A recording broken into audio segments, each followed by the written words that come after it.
dispozícii, teraz pribudnú ďalšie, pretože veľký hit asi v každom ročnom období recepty a diety oddelená strava. A máme tu pre troch z vás špeciálnu cenu, takže volajte, možno telefonujte svojim známym, aby okamžite namailovali tvr@tvr.sk, píšte a možno to budete práve vy, na ktorých sa usmieje šťastie a budete vedieť, ako si oddeliť stravu a správne si navariť a správne sa pripraviť aj na základe odborných rád doktorky Kataríny Horákovej, vzácneho hostia v štúdiu. Pani doktorka, vítajte, príjemný deň. My sme v relácii Relax. Vždy ma zaujímalo, že či môže byť jedlo relaxom, že či si môžeme zarelaxovať a keď dobre relaxujeme, či nám to neuškodí v rámci toho relaxovania. Ako s tým máte vy skúsenosti ako odborníčka? Vy by sme mali tak jesť, aby sme pritom relaxovali a vychutnávali to jedlo, pretože vtedy to rozhodne lepšie pôsobí, ako keď v hluku nejakom zhone to konzumujeme. V čase, keď nás naši diváci sledujú v premiére, tak sa blíži 18. hodina popoludnejšia a ono sa tak hovorí, že po obede už moc nie. Môže aj teraz popri sledovaní nášho rozhovoru niečo konzumovať, alebo už je to zakázané? No, od tej 18. ešte je to výborné, ale závisí od toho, kedy ideme spať. Ešte majú posledné minúty na to, aby niečo dali do tela. No, dobre je konzumovať to tak 3 hodiny minimálne pred tým, než sa uložíme k spánku. Čiže nie také, že ešte niečo zbodnem a potom si idem láhnuť, potom máme ťažobu z lesný a určite nám to nepomáha. Mali by sme končiť skutočne tie 3 hodiny, aby sa to strávilo a nezabudnúť ešte si aj potom nejaký ten pohár vody vypiť. Ja som veľmi rád, že ste prišli, pretože nielen teda pre mňa, ale pre mnohých aj divákov, vy ste legenda, lebo keď som začínal pred mnohými rokmi s delenou stravou, tak to bolo na základe vašich rád. A vy ste pomohli teda veľa hmotností Slovákom odbúrať. Asi vám stále chodia aj listy a ďakujú, že ste ich zoštívili. Áno, a samozrejme, že ma to veľmi teší, ale nielen to, že zoštívili, ale aj ozdravili. A sú zdraví, plní energie. Jedna staršia pani tam mi hovorila, že ja mám toľko energie, že ja musím každý týždeň aspoň raz umývať okna, lebo a pritom mala vyše 60 rokov. Takže niektorí mi hovorili, že nevedel som roky, čo je to hlad. A že až naštartovali na túto oddelenú stravu, tak samozrejme ten metabolizmus sa zrýchlil a pociťovali hlad a mali chuť jesť. A funguje to tak, ako sa hovorí v tých prísloviach, že šuster chodí bosý, a tak vy oddelujete, alebo aj sladkosti? Áno, ja som príkladom toho, ja 17 rokov takto sa stravujem. A tak som si na to zvykla, viete, to všetko ide zvonku. Keď človek je tak nastavený, tak už vlastne ani nie je schopný kombinovať ináč. A ja samozrejme ešte som aj deformovaná svojim povolaním. Keď si predstavím, čo všetko sa odohráva v organizme, tak ma to odradí. A keď vidíte, že sa niekto napcháva vypražaný rezen so zemiakmi, tak opovržlivo na ňo pozriete? Alebo nemôžem sa na to dívať. Viete, ja v reštaurácii sa musím vždy tak posadiť, aby som nevidela. Ale sú mnohí, ktorí vidím, že aj šaláty si objednávajú k tomu bez zemiakov. Tak tí ani nevedia, že robia to objednávku. Vám viete, niekedy sa stane v tých našich reštauráciách, že ešte ako keby ani tí, čo nám to jedlo majú ponúkať alebo pripraviť, nemali skúsenosti, ako to pripraviť tak, aby to dodržiavalo tie zásady. Je pre ľudí, ktorí sa snažia oddelovať stravu a takto sa živiť a stravovať, ťažké dodržiavať to, alebo sa dá nájsť cesta, aby to nebolo trápenie, ale aby to bol relax? Viete čo, ja keď som začínala, tak keď som išla von, tak som mala vždy problémy v reštaurácii. Musela som vysvetľovať, že nechcem tie zemiaky, že nech mi dajú len prílohy zeleninové. Ale dnes už to vôbec nie je problém. Dnes skutočne, pretože väčšinou ponúkajú bez zemiak, teda bez tej oblohu, pardon. Obloha to je to zelenina. Hej, a bez prílohy. Čiže tú prílohu každý sám si môže vybrať. Môže si navoliť tak, ako potrebuje. A nemusí. Ja držím v rukách knihu, ktorú teda môžu vyhrať aj naši diváci. Sú to recepty a diety oddelenej stravy. Všetko odskúšané, predpokladám. Áno, najmä manžel, ten chce ako pokusný králik, hej, a vždy sa diví, že čo som zase vymyslela. Mnohé z tých receptov sú bežné recepty.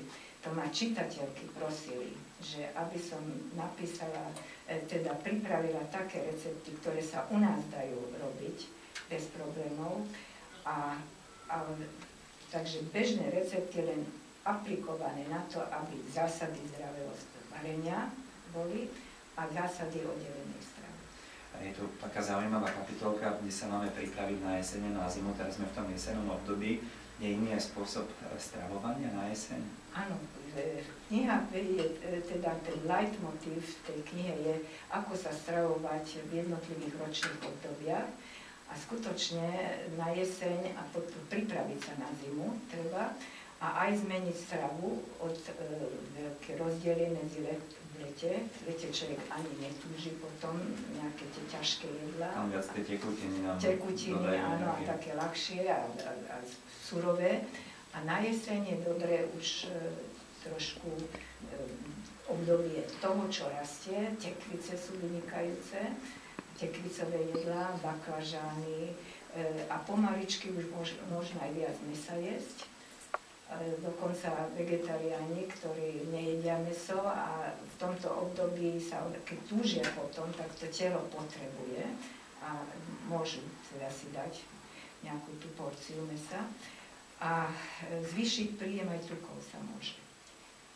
Ale nie v zime.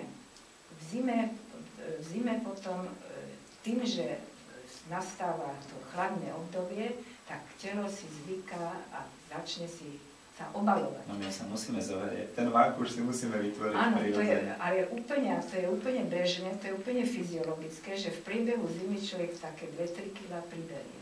Takže nepanikáriť. Netreba panikáriť, ale môže to regulovať tým, že ozaj, povedzme, zmenší porcie, alebo keď aj priberie, na jar to zase shodí. No. Pani doktorka, vy samozrejme sa oddelenej stráve venujete kontinuálne a to, keď sme ukazovali recepty, tak už o pár mesiacov na budúci rok vyjde ďalšie pokračovanie oddelenej stravy, zdravé chudnutie. Tam sú mnohé otázky, ktoré sa vlastne asi týkajú každého, kto sa do toho púšťa. A jedna je základná, a ja ju teda položím aj vám, že či je oddelená strava skutočne na celý život. Áno, tak hovorím, ja som ako živým príkladom a x mojich nasledovateľov, len treba tú oddelenú stravu zdravo robiť. Pretože poznám všelijaké návody. A výhovorky? A nielen, že výhovorky, ale návody od určitých autorov, s ktorými sa nestotožňujem, pretože ja, ale vyžívali, tí odsudzovali oddelenú stravu. Nevedela som pochopiť prečo. Potom som zistila, že v niektorých knihách sa odporúča jeden deň skutočne oddelovať, tak, že len mäso jem a zeleninu, a druhý deň jem treba z rožky alebo zemiaky, teda sacharidy a ovocie. A to je to nie je odôvodnené. Nechápem, prečo takto. To sa môže v niektorých dietách, áno, krátkodobé, ale úplne na bežné stravovanie je to nezdravé. Pani doktorka, predsa len, lebo viete, radi zhrešíme my ľudia, a keď niečo musíme dodržiavať, tak sa snažíme nájsť aspoň takú malú školinku, cez ktorú sa môžeme potom ísť nájsť niečoho dobrého a čo nemôžeme. Tak ako je to s týmto? Treba to naozaj 100% dodržiavať, alebo keď máme absolútny absťah, tak s prižmúrením obohočí ten kúsok čokoládky môžeme. A ja si dám čokoládku.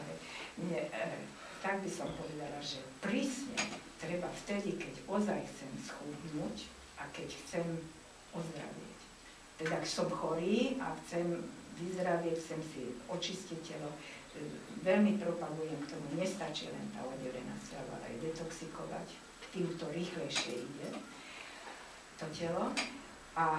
Ale potom, keď už to beriem ako svoj životný štýl, tak práve naopak, treba sem tam zrešiť v úvodzovkách, ktoré zemiaky zjesť s mesom a proste tie nepovolené, takzvané, nie že nepovolené, ale nevhodné kombinácie. A zaťažíme ten organizmus. Zistíme, že teda nám to zaťažuje, že to trávenie beží o mnoho dlhšie. Nás to bude motivovať k tej oddelenej ešte výraznejšie. Áno, ale keď mám tú túžbu, to telo to asi potrebuje. Ale treba vedieť odhadnúť aj s tou čokoládou, tá čokoláda je zdravá, ale horká, 70%, no aspoň, tak tiež nie celú dávku, 20 gramov alebo 15 gramov zjesť naraz, ale je to, treba odhadnúť, že či to je z mojej mysle ide a že mám chúťky nejaké, alebo či ozaj vnútra, že to potrebuje to telo. Ešte posledná vec, taká, čo si tiež sám spomínam, keď som oddeloval, že na začiatku, že človek sa každý deň váži a už zistuje, či deko išlo, ale nie je to tak, že okamžite, takže treba byť asi aj v tomto trpezlivý. Áno, nie. Skôr by som odporúčala merať sa. Merať si pás, boky, hej, a povedzme stehná a pomaličky. Nebyť netrpezlivý. Roky som priberala a vtedy mi to neprekážalo, tak určite prvý mesiac to ide ťažko. Najmä tí, čo sú obeznejší, ale potom to naštartuje a potom to ide kiločko krásne po kile dole a nie je dobre rýchle schudnúť. Hej, pretože ešte to schudnutie ide, ale potom udržať tú hmotu. No ale aj vďaka vašim dielam a vašim knihám sa myslím našim divákom podarí, aby schudli. Ďakujem veľmi pekne, že ste tu dnes s nami boli. Možno aj motivácia k blížiacim sa Vianociam, kde sa bude vypekať, dá sa to urobiť takisto oddelené. A ak teraz máte chuť na nejakú dobrotu, tak ešte si dajte, ešte pred 18. a potom od zajtra oddelovať. A o týždeň opäť sledujte Relax. Majte sa krásne.